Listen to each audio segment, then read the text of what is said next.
Hey church family, thank you for joining us for today's Daily Connection video. We are continuing to look at the book of James, specifically chapter 1. And yesterday and Monday, we kind of walked through us whenever we face trials and how those trials can help grow us in our faith and can help build endurance in us. And some translations even say when they have its complete when it is complete, making us more perfect. The CSB, I think we looked at yesterday, says lacking nothing. The point is, as we walk through those trials, we are becoming more like Christ. And then James immediately jumps into sort of some talk of wisdom. And I think that's on purpose, see, because when we walk through trials, we don't do that in our own strength or in our own ability, right? We need to look to the Lord for wisdom. And so we're going to look at a few verses here, verses 5 through 8 of James chapter 1, as James kind of talks about how we should ask for wisdom. Starting here in verse 5, it says, "Now if any of you lacks wisdom, he should ask God, who gives to all generously and ungrudgingly. It will be given to him. But let him ask in faith without doubting. For the doubter is like the surging sea, driven and tossed by the wind. That person should not expect to receive anything from the Lord, being double-minded and unstable in all his ways." James says, look, if you need wisdom to get through trials, then ask the Lord, because he will give you that wisdom. He says he gives it to us generously and ungrudgingly.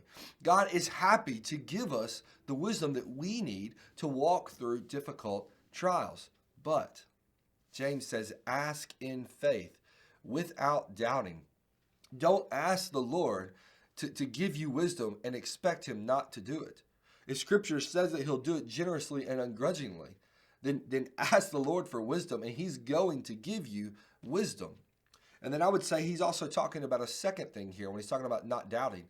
Don't just doubt that he will give you wisdom, but when the Lord offers you wisdom, have faith that that wisdom is the right way, right?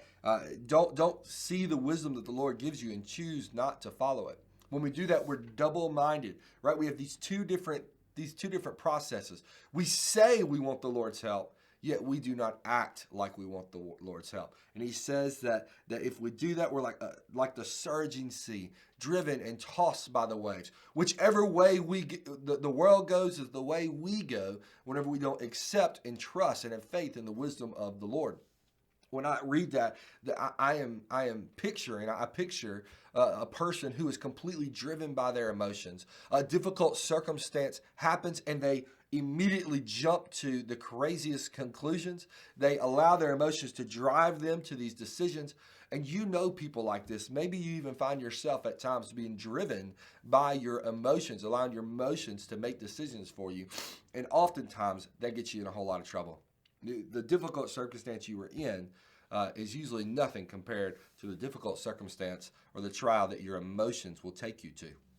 So no, instead, whenever we face trials, instead of trusting your own self or relying on your own emotions or thoughts, instead ask for the wisdom of the Lord and he will give it, and then trust the wisdom of the Lord.